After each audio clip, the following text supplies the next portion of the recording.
video kedua saya yang saya bahas tentang proposal penelitian dengan judul Analisis Pengaruh Kandungan Informasi Komponen Laba dan Rugi terhadap koefisien respon laba atau IRC.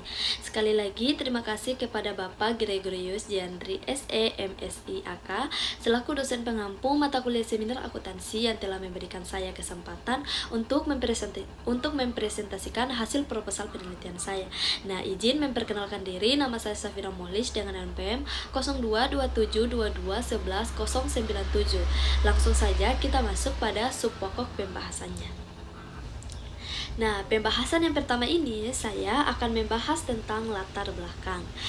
Sektor industri dasar dan kimia di Indonesia terus menunjukkan pertumbuhan signifikan dan menjadi kontributor utama PDB nasional yang menurut Setianegrum et al. 2019. Dalam sektor ini, laporan laba rugi sangat penting bagi investor untuk menilai kinerja keuangan, terutama melalui pengaruh laba terhadap harga saham yang diukur dengan Earning Response Coefficient atau ERC. Sayangnya, sebagian besar penelitian sebelumnya masih melihat laba sebagai angka agregat, padahal komponen-komponen laba seperti laba operasional dan beban non-operasional bisa memberikan pengaruh berbeda terhadap IRC. Dengan kompleksitas bisnis dan potensi asimetri informasi, sektor ini menjadi relevan untuk menguji bagaimana pasar merespon masing-masing komponen laba secara spesifik, yang menurut Rizky dan Santoso pada tahun 2024. Nah, dari latar belakang yang telah saya sampaikan tadi, selanjutnya kita masuk pada rumusan masalah yang dirumuskan ke dalam 4 pertanyaan umum. Yang pertama, bagaimana perbedaan kandungan informasi antara komponen laba dan rugi dalam memengaruhi Earning Response Coefficient? Apakah pasar merespon kedua jenis informasi ini secara berbeda? Yang kedua, komponen laba atau rugi mana yang memberikan pengaruh paling signifikan terhadap IRC? Di sini saya ingin mengukur tingkat dominasi relatif masing-masing komponen dalam memengaruhi risiko pasar. Yang ketiga, apakah karakteristik spesifik perusahaan seperti ukuran perusahaan atau tingkat likuiditas berperan sebagai variabel moderasi dalam hubungan antara komponen laba dan rugi dan IRC?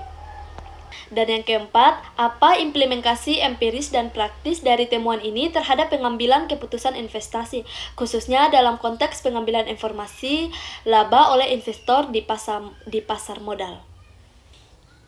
Selanjutnya yaitu tujuan penelitian. Adapun tujuan dari penelitian ini dapat saya jabarkan dalam 4 poin utama. Yang pertama, untuk mengidentifikasi perbedaan signifikansi pengaruh antara komponen laba seperti PEPS, POP, dan PEVIN dibandingkan dengan komponen rugi seperti LOB dan LEX terhadap Earning Response Coefficient. Yang kedua, untuk menguji dominansi komponen laba atau rugi tertentu dalam memengaruhi RC sehingga dapat diketahui komponen mana yang paling dipertimbangkan pasar. Yang ketiga, untuk menganalisis peran moderasi dari karakteristik perusahaan, khususnya struktur modal dan identitas R dan D dalam hubungan antara komponen laba dan IRC. Dan yang terakhir atau yang keempat, untuk mengembangkan model penyajian laporan laba rugi yang berbasis pada kandungan informasi IRC agar penyajian informasi keuangan menjadi lebih relevan dan respon terhadap kebutuhan pasar modal.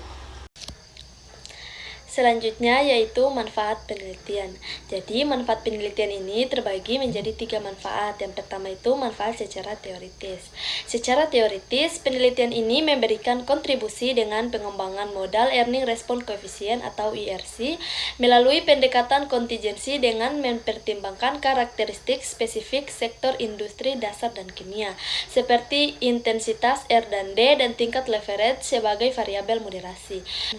Pendekatan ini diharapkan dapat memperkaya literatur terkait dengan variabilitas pengaruh komponen laba terhadap reaksi pasar secara lebih kontekstual. Nah, selanjutnya manfaat yang kedua yaitu manfaat secara kebijakan. Dari sisi kebijakan, temuan ini mendukung urgensi revisi PSAK 1, khususnya dalam hal penyusunan laporan laba rugi yang lebih terstruktur dan informatif, dengan penekanan pada dekomposisi laba operasional dan pengungkapan kerugian luar biasa secara terpisah dan transparan. Nah, untuk manfaat yang ketiga yaitu manfaat secara praktis. Hasil studi ini memberikan pedoman bagi perusahaan dalam mengelola penyajian informasi keuangan agar lebih relevan bagi pasar, serta membantu investor dalam mengidentifikasi sinyal laba yang paling berpengaruh terhadap harga saham, sehingga strategi pengambilan keputusan investasi menjadi lebih terarah dan berbasis data empiris. Nah, pembahasan berikut ini mengenai kerangka teoritik. Dalam penelitian ini, saya menggunakan 4 teori utama sebagai landasan konseptual untuk menjelaskan hubungan antara komponen laba dan rugi terhadap koefisien respon laba atau earning response coefficient. Nah, yang pertama itu teori signaling. Teori ini dikemukakan oleh Spetz pada tahun 1973 dan menjelaskan bahwa manajemen perusahaan mengirim sinyal kepada investor melalui informasi keuangan, terutama laba. Sinyal yang kuat seperti laba dari aktivitas inti atau pertumbuhan laba dapat diinterpretasikan pasar sebagai indikator kinerja masa depan yang positif dalam konteks ini. Teori yang kedua yaitu teori efisiensi pasar. Teori ini menyatakan bahwa harga saham mencerminkan semua informasi publik yang tersedia. Maka apabila komponen laba dan rugi yang dipublikasikan memiliki kualitas informasi yang baik, maka pasar akan langsung meresponnya secara cepat dan akurat. Reaksi ini tercermin dalam tingginya nilai IRC, terutama pada komponen laba yang dianggap kredibel oleh investor. Nah, untuk teori yang ketiga yaitu teori kualitas laba, yang menurut Situmorang pada tahun 2018 menjelaskan bahwa laba yang berkualitas tinggi adalah laba yang berulang, tidak mudah dimanipulasi dan mencerminkan kondisi ekonomi perusahaan yang sesungguhnya. Oleh karena itu, komponen laba berulang seperti laba usaha atau laba operasional berpotensi memiliki pengaruh yang signifikan terhadap IRC. Nah, untuk teori yang terakhir yaitu teori relevansi nilai, di mana teori ini menyatakan bahwa informasi akuntansi termasuk komponen laba dan rugi memiliki nilai jika dapat menjelaskan pergerakan harga saham. Apabila suatu komponen seperti LEPS tidak memberikan informasi yang dianggap relevan oleh pasar, maka nilai IRC-nya akan cenderung lebih rendah. Nah, jadi poin-poin yang di bawah ini yaitu terkait dengan variabel penelitian. Dalam penelitian ini, IRC dijadikan sebagai variabel dependen dan diukur melalui koefisien regresi antara abnormal return dan perubahan laba. Komponen laba dan rugi seperti pendapatan usaha, laba operasional, laba bersih, PEPS, dan LEP dijadikan sebagai variabel dependen. PEPS atau Positive Earning Per Share adalah kondisi ketika perusahaan melaporkan laba per share atau EPS yang positif pada suatu periode akuntansi. PEPS dianggap sebagai sinyal positif mengenai prospek perusahaan sehingga cenderung meningkatkan IRC, yaitu menurut Skinner dan Salwan pada tahun 2002. Sedangkan LEPS atau Loss Earning Per Share adalah kondisi ketika perusahaan melaporkan EPS-nya negatif, yang berarti perusahaan mengalami kerugian bersih dalam periode tersebut. LEPS dipersepsikan sebagai sinyal negatif atau sementara sehingga respon pasar terhadapnya lebih rendah, yang berdampak pada penurunan IRC, yaitu menurut Eskes pada tahun 1995. Nah, selanjutnya yaitu penelitian terdahulu. Penelitian terdahulu ini menunjukkan bahwa tidak semua komponen laba memperoleh respon yang sama dari pasar. Karakteristik seperti keberlanjutan, kejutan laba atau unexpected earning, dan sumber laba mempengaruhi persepsi investor. Menurut Delvira dan Nelvirita pada tahun 2013 menemukan bahwa risiko sistematik, leverage, dan persistensi laba berpengaruh signifikan terhadap IRC, yang menegaskan bahwa faktor keuangan internal perusahaan memengaruhi respon pasar terhadap informasi laba. Sedangkan menurut Suwardiano dan Sari pada tahun 2006 menunjukkan bahwa hanya laba operasional yang berpengaruh signifikan terhadap IRC, sedangkan laba non-operasional tidak, yang mengidentifikasikan bahwa pasar lebih merespon laba dari aktivitas utama perusahaan. Nah, baik, kita masuk pada kerangka berpikir. Nah, teman-teman bisa lihat pada gambar ini di mana dapat kita pahami bahwa laporan laba rugi perusahaan tidak hanya terdiri dari satu jenis laba. Informasi tersebut diklarifikasikan menjadi laba yang bersifat permanen PEPS, yang bersifat sementara yaitu LEPS. Investor lebih percaya pada laba yang berasal dari aktivitas operasional utama, sehingga informasi seperti PEPS akan mendapatkan reaksi pasar lebih kuat, tercermin dalam nilai IRC yang lebih tinggi. Sebaliknya, komponen laba yang tidak berulang atau transitor akan memberi pengaruh lebih kecil terhadap harga saham. Masuk pada pembahasan terakhir dari kerangka teoritis, yaitu pengembangan hipotesis, di mana H1 yaitu komponen laba berulang atau recurring earnings berpengaruh positif terhadap earning response coefficient. H2 atau hipotesis kedua, komponen laba tidak berulang atau non-recurring earnings berpengaruh negatif terhadap IRC.